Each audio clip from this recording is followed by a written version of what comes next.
ឥឡូវគេចាប់ផ្ដើមអាណិតកម្ពុជាគេចាប់ផ្ដើមស្គាល់កម្ពុជាកាន់តែច្រើនអញ្ចឹងចំណុចហ្នឹងហើយដែលជាចំណុចដែលយើងទៅប្រម៉ូទឲ្យចំគោលដៅគឺទេសចរចាមិនមែនជាការប្រម៉ូទចំនួនទេចាប្រម៉ូទទេសចរប្រម៉ូទពីភាពស្អាតស្អំរបស់ប្រទេសយើងប្រម៉ូទពីអ្វីដែលជាផលប្រយោជន៍របស់ប្រទេសចាអញ្ចឹងគឺនៅក្នុងតារាសាស្ត្រចាឆ្នាំនេះគឺបាត់ហ្នឹងព្រោះការពិតទៅអ្នកគ្រូឥឡូវនេះបើនិយាយពី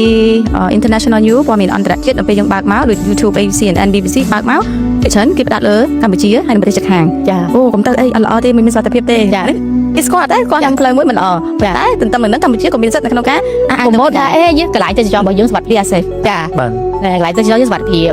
កោះរបស់យើងសុខភាពប្រជាជននិយាយទេសចរដែលមកខ្មែរទៅមិនថតបោះបានតាចាថតបោះបានអត់បញ្ហាអានេះពួកគាត់ទៅនិយាយតនឹងវាជាឱកាសដែលយើងប្រម៉ូទប្រទេសយើងនឹងដូចគ្នាបងប្អូនអ្នកធ្វើការក្នុងវិស័យទេសចរត្រៀមតែកម្លាំងទៅចាត្រៀមប្រម៉ូទហើយចំណុចមួយទៀតឆ្នាំនេះក៏ទៅព្យាយាមប្រម៉ូទរីសតបែបធម្មជាតិឲ្យច្រើនព្រោះយើងត្រូវដឹងថាបរទេសចូលចិត្តរីសតបែបធម្មជាតិអត់ចូលចិត្តរីសតបែបកាប់ដើមឈើចោលទេចាអញ្ចឹងបើកាលណាយើងធ្វើរីសតយើងទៅកាប់ដើមឈើចោលគឺបរទេសគេចាត់អត់ឲ្យតម្លៃទេព្រោះថាគេថាយើងបំផ្លាញធម្មជាតិប៉ុន្តែបើយើងធ្វើរីសតបើយើងថាធ្វើនៅកោះឬក៏យើងធ្វើនៅកន្លែងណាយើងអត់កាប់ដើមឈើទេយើងដាំថែមឬមួយក៏យើងឆ្វៀលទៅកន្លែងដែលយើងធ្វើទេចាហ្នឹងជាចំណុចមួយដែលល្អហើយបរទេសគេឲ្យតម្លៃចានេះគឺតារាសាស្ត្រថ្មីគឺយើងថាយើងដឹងថាមាននឹងការឡើងអីគេតែការឡើងអញ្ចឹងយើងព្យាយាមធ្វើម៉េចចាប់ឱកាសហ្នឹងអញ្ចឹងបើសិនជារឿងហ្នឹងវាមិនល្អយើងបត់អាមិនល្អទៅល្អវិញយើងគួរកែបែបណានេះគឺចំណុចសំខាន់ចំណុចមួយទៀតសម្រាប់ផ្ទះដែលបែរមុខទៅទិសខាងត្បូងធម្មតាផ្ទះដែលបែរមុខទៅទិសខាងត្បូងគឺផ្ទះដែលបែរមុខត្រូវយកសម័យបានន័យថាយក9នេះគឺល្អមក40ឆ្នាំចា40ឆ្នាំមកនៅក្នុងទិសខាងត្បូងព្រោះដោយសារចូលដល់យក1ទិសត្បូងក៏ល្អដែរចាប៉ុន្តែដែលត្រូវយកបំផុតនៅក្នុងយក9នេះគឺផ្ទះដែលបែរមុខទៅត្បូងចាចឹងគេដែលបែរមុខទៅទិសត្បូងគាត់មានឱកាសល្អប៉ុន្តែដោយសារឆ្នាំនេះតារាសាស្ត្រលេខ5ចរចូលឱកាសល្អមែនប៉ុន្តែកុំទៅស្វានដំជួសជុលអាចនឹងធ្វើអីចាព្រោះដោយសារអីបើសិនជាស្វានដំជួសជុលវានឹងកាត់រឿងដែលពាក់ព័ន្ធនឹងគេឈ្មោះវាពាក់ព័ន្ធនឹងការលាបពណ៌ជាពិសេសមន្ត្រីរាជការឬអ្នកដែលមានគេឈ្មោះល្អចឹងតែយ៉ាងកាលណាយើងទៅស្វានដំជួសជុលនៅចំទិសខាងត្បូងនៃផ្ទះយើងគឺហៅថាទិសមមីបានន័យថាយើងបង្កបញ្ហាដាក់ខ្លួនដែរចាអញ្ចឹងផ្ទះដែលបែរមុខទៅទិសខាងត្បូងនៅក្នុងឆ្នាំ2026គឺមិនគួរថាមានការជួសជុលស្វានដំនេះចាឬមួយក៏យើងចង់បុកគ្រឹះផ្ទះដែលបែរមុខទៅទិសខាងត្បូងក៏បុកគ្រឹះនៅក្នុងឆ្នាំ2026នេះដែរព្រោះចំណុចសំខាន់ផ្ទះដែលបែរមុខទៅទិសត្បូងឬផ្ទះដែលបែរមុខទៅខាងជើងអត់មានការបុកគ្រឹះនៅក្នុងឆ្នាំ2026ទេព្រោះដោយសារត្បូងកញ្ឆុងជើងកញ្ឆុងចាខាងត្បូងគឺទិសគេហៅទិសថៃសួយហ្នឹងគឺទិសមមីនឹងឯងទិសមមីហើយមកជាមួយតារាសាស្ត្រលេខ5អញ្ចឹងបង្កបញ្ហាខ្លាំងបើសិនជាយើងមានការស្មានដល់ប៉ុន្តែបើសិនជាយើងចង់បុកគ្រឹះ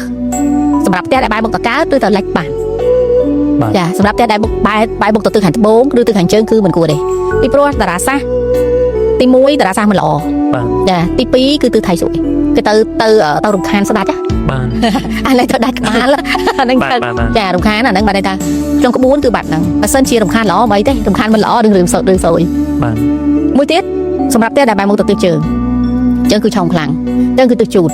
បាទអញ្ចឹងនៅធម្មតាមមីឆុងជូតមមីជាអធិរាជមមីជាថៃសួយដែលទៅឆុងគេទៅឆុងបាទអញ្ចឹងទិសខាងជើងគឺជាទិសឆុងហើយក៏ជាទិសសាន់សាដែរអញ្ចឹងនៅក្នុងឆ្នាំ2026នេះបើករណីមានសង្គ្រាមបើករណីគេចង់បង្កសង្គ្រាមអ្នកដែលបង្កនឹងមានរឿងព្រោះដោយសារយើងនៅថៃសួយសកត់បាទឆុងទៅគេហ្នឹងអញ្ចឹងជាចំណុចមួយដែលល្អវាជាឱកាសមួយដែលយើងគួរតែពង្រឹងសមត្ថភាពរបស់យើងឲ្យខ្លាំងនៅក្នុងឆ្នាំ2026នេះគឺប្រម៉ូទទេសចរយកឱកាសចាប់ឱកាសឲ្យបានព្រោះចំណុចមិញបើប្រៀបធៀបថាបើសិនជាអ្នកណាជាអ្នកបង្ករឿងមុនបញ្ហាធ្លាក់ទៅលើអ្នកនោះហើយចាពួកគេគិតថាគេមានអំណាចតែគឺនឹងប៉ះខ្លាំងទៀតចាហើយការប៉ះលើកនេះគឺកាន់តែធ្វើឲ្យយើងកាន់តែល្បីចាកាន់តែល្បីអញ្ចឹងយើងចាប់ឱកាសមួយឧទាហរណ៍ណាបើសិនជាករណីគេកើនយើងគួរតែចាប់ឱកាសនេះដើម្បីយើងផ្សព្វផ្សាយដល់អន្តរជាតិឲ្យកាន់តែខ្លាំងលៀងខ្លួនយើងពីការចោទប្រកាន់ឲ្យបានអាហ្នឹងគេហៅលៀបក្នុងគ្រោះយើងលៀបក្នុងគ្រោះទេសចរយើងនឹងមកច្រើនណាស់អញ្ចឹងចំណុចនេះហើយដែលជាចំណុចមួយដែលថាបើកាលណាយើងដឹងមុនយើងបង្ការមុនយើងចេះចាប់ឱកាសបើជាចំណុចល្អយើងចាប់ឱកាសបើជាចំណុចមិនល្អយើងបង្ការចាបញ្ជាទៅអញ្ចឹងនៅពេលផ្ទះអ្នកដែលមានផ្ទះដែលបែរទៅខាងជើងក៏ដូចគ្នាដែរមិនគួរមានការស្វានដំទេក្នុងឆ្នាំ2026ហ្នឹងព្រោះថានៅពេលណាដែលយើងស្វានដំនៅក្នុងឆ្នាំ2026វានឹងមានបញ្ហាខ្លាំងជាពិសេសអ្នកមានអំណាចជាពិសេសអ្នកដែលមន្ត្រីរាជការអញ្ចឹងមន្ត្រីរាជការដែលនៅផ្ទះបែរត្បូងបើសិនជាមានការស្វានដំនឹងមានបញ្ហារង្គោះរង្គើក៏អីដែរតំណែងតួនាទីមកតំណែងចាហើយនឹងមានបញ្ហាជាមួយអ្នកមានអំណាច នឹងចឹងផ្ទះទិសខាងជើងបើសិនជាសូនបើយើងគិតពីសានសាវានៅទិសមានកលជុតឆ្លូវបានន័យថាជើងឈើងលិចតិចជើងឈើងកាត់តិចហើយជើងចំ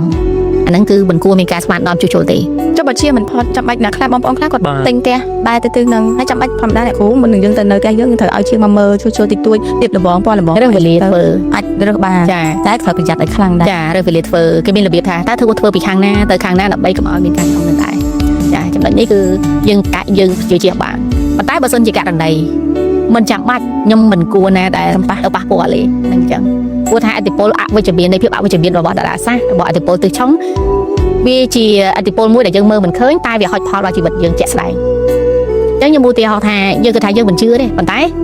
ដល់ពេលយើងទៅប៉ះទិសឆុងទៅប៉ះពីគេហៅទិសនៃភាពធម្មពលអវិជ្ជមានហ្នឹងវាធ្វើឲ្យយើងសោយទៅតាមហ្នឹងហ្នឹងទោះបីយើងមិនជឿក៏ដោយព្រោះថាធម្មពលបែងចែកជាពីរគឺធម្មពលវិជ្ជមាននិងធម្មពលអវិជ្ជមានធម្មពលវិជ្ជមានគឺធម្មពលដែលក្នុងសូនទិសដែលល្អដែលមកពីធម្មពលទិសដែលល្អអញ្ចឹងសូនដែលទិសមិនល្អគឺធម្មពលដែលមិនល្អដែលហុចផលអវិជ្ជមានធ្វើយើងគិតខុសសម្រាប់ចិត្តខុសធ្វើយើងមួម៉ៅធ្វើយើងមានបញ្ហាអានេះគឺធម្មពលអវិជ្ជមានអញ្ចឹងទិសរៀងរាល់ថ្ងៃរៀងរាល់ម៉ោងតែបែងចែកជាពីរជានិច្ចយិននឹងយ៉ាងល្អនិងអាក្រក់ហេគឺក៏សួយនឹងអញ្ចឹងមានអ្នកហេមានអ្នកសួយក្នុងកំឡុងពេល1ម៉ោងក៏មានអ្នកហេនិងមានអ្នកសួយដែរចានឹងអញ្ចឹងអ្នកហេគឺនៅក្នុងសូនហេទៅចុះបើសិនជាយើងដឹងមុនឧទាហរណ៍ថាបើយើងដឹងមុនយើងព្យាយាមបញ្ជាបាទធម្មតាការដែលយើងរស់នៅក្រោមគេហៅឥទ្ធិពលរបស់តារាសាស្ត្ររឿងរ៉ាវដែលកើតឡើងនៅក្នុងជីវិតរបស់យើងវាកើតឡើងដោយសារឥទ្ធិពលរបស់តារាសាស្ត្រនឹងឯងចាបើយើងធ្វើរឿងដែលល្អយើងនឹងហេងតែបើសិនជាយើងធ្វើរឿងដែលមិនល្អយើងនឹងសួយយើងទៅប៉ះតារាសាស្ត្រដែលមិនល្អគឺយើងនឹងសួយដែរនឹងអញ្ចឹងចាអញ្ចឹងជើងត្បូងគឺកុំប៉ះពាល់ចាយ៉ាងឲ្យខ្លាំង ប្រយ័ត្នខ្លាំងមែនទែនជាពិសេសចំណុចមួយទៀតកុំឲ្យអាចជើងចំកប៉ះជើងឈើកាត់កប៉ះជើងឈើលិចកប៉ះប៉ុន្តែបើយើងមើលនៅក្នុងកប៉ាApp Destiny ក៏បានដែរទិសកលជូតឆ្លូវអាហ្នឹងគេមានដាក់កលជូតឆ្លូវសូនហ្នឹងគឺ highlight ពណ៌ផ្ទៃមេឃហ្នឹងគឺកប៉ះបាទអញ្ចឹងបើយើងដាក់កប៉ះហ្នឹងមុខផ្ទះយើងមើលមកផ្ទះយើងបែរមុខចំមក highlight ពណ៌ផ្ទៃមេឃហ្នឹងណាបាទខានទៅជួសជុលស្វាដល់មុខផ្ទះជាពិសេសមុខផ្ទះហ្នឹងហ្មងចាអមតាការយើងកំពុងតែធ្វើដល់ទៅពេលយើងទៅប៉ះហ្នឹងគឺចាប់បានមានបញ្ហាអញ្ចឹងមិនបាច់ជឿទេប៉ុន្តែសាកល្បងមើលហើយចំណុចមួយទៀតគឺនៅទិសខាងជើងឈៀងលិចចាជើងឈៀងលិចបើសិននៅក្នុងទិសទិសកលតារាសាស្ត្រលេខ2គឺទិសជំងឺចាប៉ុន្តែបើសិននៅក្នុងទិសចមិនជាបញ្ហាទេមកណាតារាកាលណាយើងអត់មានទៅស្វា10ជួសជុលគឺអត់មានបញ្ហាទេបាទចាព្រោះអ្នកដែលបាយទៅទិសជើងផ្ទះបាយទៅជើងឈៀងលិចឆ្នាំនេះឲ្យប្រយ័ត្នរឿងសុខភាពមែនតើសុខភាពឆ្នាំនេះវាប៉ះពាល់ច្រើនពាក់ព័ន្ធភាគច្រើនភ្នែកអញ្ចឹងប្រព័ន្ធភ្នែកនឹងប៉ះខ្លាំងសរសៃឈាមការស្ទះសរសៃឈាមកាំងបេះដូងអានឹងក៏ជាបញ្ហាដែរអ្នកដែលមាននេះក៏អាចមានបញ្ហាពោះវៀនដែរបញ្ហាប្រព័ន្ធរំលាយចាហ្នឹងហើយជំងឺពោះវៀនក៏ប៉ះពាល់ដែរអញ្ចឹងចំណុចនេះបើផ្ទះដែលបែរមុខទៅជើងឈៀងលិចគឺប៉ះច្រើនជាងគេជើងឈៀងលិចចាប៉ះច្រើនជាងគេហើយអញ្ចឹងឧទាហរណ៍ថាបើសិនជាយើងមានផ្ទះដែលបែរទៅជើងឈៀងលិចមុខផ្ទះយើងអាចប្រើជាកណ្ដឹងខ្យល់រំសាយនៅមុខផ្ទះយើងក៏បានដែរចំណែកនៅទិសខាងលិចវិញលិចមិនឆុងទេតែតារាសាស្ត្រលេខ3ចោះចូលខាងលិចអត់មានជាទិសឆុងទេប៉ុន្តែតារាសាស្ត្រលេខ3គឺតារាសាស្ត្រវិបត្តិបងជាងការគឺតារាសាស្ត្រលេខ9ពាក់ព័ន្ធនឹងភាពរុងរឿងភាពកេរ្តិ៍ឈ្មោះល្បីល្បាញចាការងាររីចម្រើនផ្សេងៗអញ្ចឹងវាជាទិសដែលល្អ